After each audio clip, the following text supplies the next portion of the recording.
All right, I'm just gonna get right into it because I haven't made a video in months. The E36 is back in the garage. I have 27 days from the time I'm filming this video to get it back in the trailer and to Pittsburgh for Steel City Expo. That's just shy of 4 weeks. I'm working full-time and overtime, so I'm gonna get as much done during the week as possible, but that gives me basically 3 weekends. I'm gonna split it up into multiple videos. In the last E36 video, I did get it running and driving, but it was idling kind of rough. We have determined that that is an idle air control valve, and to fix that, I need to pull the intake manifold, and while I do that, I am replacing this stock intake boot with this silicone one from Rally Road, as well as where the idle air control valve hose connects to the bottom side of the M50 manifold. The connection is plastic.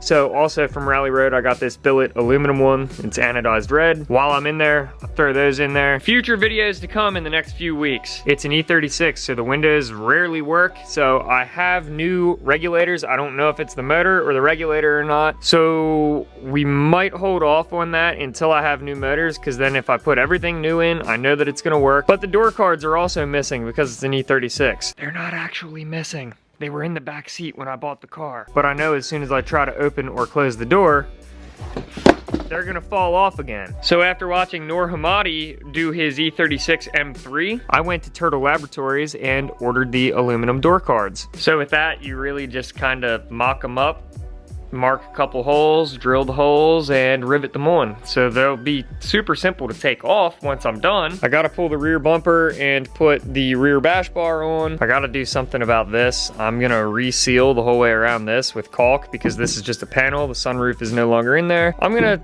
try to get all of this vinyl off of the roof, and I think we're gonna rhino line the roof. And before you get upset about that, remember this car did cost me $350. I need to put the underside of the dash back in over there because I had to put a new master cylinder for the clutch in, so that's why that's all pulled apart. So that's simple. These seats will be leaving to put the pizza seats that I have in, as well as the seat brackets that I made for the car. I need to fix the side skirts and get those back on when I pull the wheels to do the brakes and the brake lines, which I already have. I have an angle kit for the car that is built out of stock E46 lower control arms, but I'm not going to do any of that stuff until my coilovers get here because I'm not going to do this all more than once. Needless to say, I will be quite busy for the next 3 or 4 weeks, but I'm finally building this car as intended, where all of the parts are here. And I almost forgot, Danny Dimes and I will be building a rad support for the Tux Rad that I bought from Chase Bays, which I also have a Mishimoto electric fan that will get wired in. Enough talk, I'm going to pull the manifold and we are going to get the idle air control valve replaced.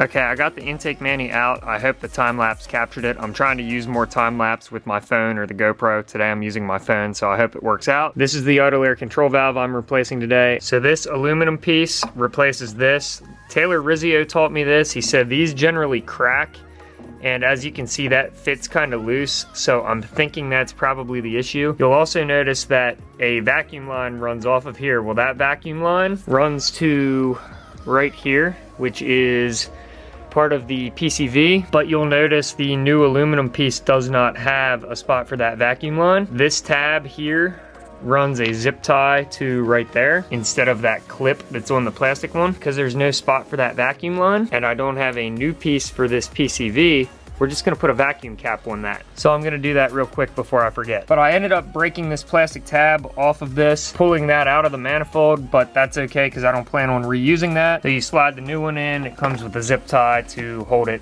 fast in there. I'm gonna trim that tail. Obviously, if you don't flush cut zip ties, you go to hell. I even came back with a razor blade to make sure that is hella flush so nobody ever gets their knuckles cut on that trying to pull the manifold off. This is the old Bosch idle air control valve. Another thing Taylor Rizzio taught me and Julian also taught me is an idle air control valve to tell if it's good or bad or dirty. You hold it in your hands like this and go back and forth. Notice this one makes no noise. So this one, I'm gonna try to clean it, and if it works, I'll save it as a spare. But this is the new one. This one's just a cheap Rock Auto one, but this is a cheap car. If I hold it in my hands, you can hear the flapper going back and forth inside. So this one's good. So to try to clean the old one, Julian said just take some brake clean. That's what this is. And spray some down in there a little bit. Yep, this one could be cleaned. You can hear it. Now it makes noise. So I'll save this one as a spare, but I am going to put the new one back on because I know the new one is good for sure. Okay, I got the manifold back in the car. I have the idle air control valve all plumbed up and plugged in. I'm going to get the harness and the fuel rail back on and all wired back up to the power pole before I put the throttle body and the new intake boot on, and I'll do all that on time lapse. Psych, I lied. I got everything back buttoned up. I have the Rally Road silicone intake boot on here. This is a lot sturdier than the stock rubber one, and granted the car is 26 years old, almost 27 years old, so the stock one was pretty well clapped. I still want to build a bracket of some sort to hold this a little more sturdy, but it's no longer sagging down on top of the alternator, so that's awesome. I'm 99% sure that fixed the vacuum leak. The battery is dead and it's raining outside, so I don't want to push this out to jump it, and I don't have room to pull another car in to jump it, and I need to buy a jump box. Well, I need to just buy a new battery for this, but haven't done that yet, so I will fire it before this video comes out and I'll show you that here.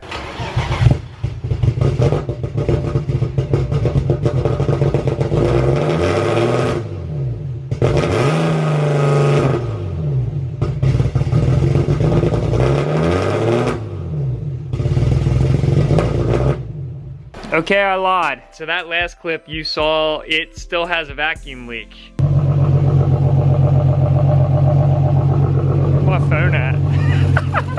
I was out here all morning. I was like, you know what? I'm gonna go in. I took a little nap. I had lunch. I'm gonna take a shower because it's cold and rainy. Go upstairs, and I do my best thinking in the shower, like I think everybody does. I'm like, you know what? I should check the mass airflow sensor. I had already requested the help of Tyler Wynn. He was at a drift event at Pocono. He's like, don't worry, I'll stop over. I'm leaving Pocono right now. So he gets here. I say, I got one more thing I want to check. So I want to clean the mass airflow sensor. So I pull that off and I spray mass airflow sensor cleaner on it. Throw it all back together. We pull the Elantra up to jump the car. And what'd it do? It runs fine now. Like magic, dude. I'm happy. Let's fab up a rad support and get this thing out sliding. All right, guys, that's where I'm gonna end the video today. We are finally getting close on this car. So I'm gonna put the front end back on the car so I can mock up the rad support and all of that, but I'll save you all the frustration from watching that. If you haven't already, please subscribe. If you would like the support, head over to www.horsepowerandpizza.com. I wanna thank y'all so much for watching. Peace out and build it for you.